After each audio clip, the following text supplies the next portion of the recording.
शादीशुदा औरतों को जवान लड़कों से करवाना क्यों पसंद होता है। कुछ शादीशुदा औरतें अपने शोहर से मुतमईन नहीं होती या अपनी शादी पर नरामत नहीं करती हैं। वो बाकी खूबसूरत लड़कों की तरफ राग़िब हो जाती हैं। अगर होशियारी से काम लिया जाए तो आप इनको हासिल कर सकते हैं। And please subscribe to my channel, like and comment.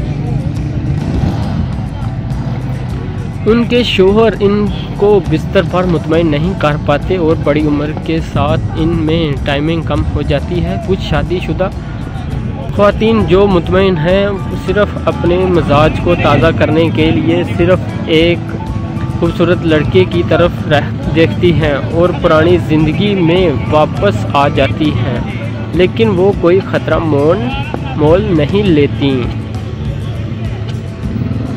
हमेशा ऐसा ही होता है।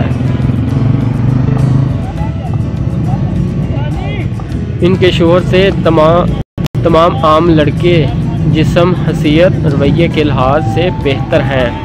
Thanks for watching.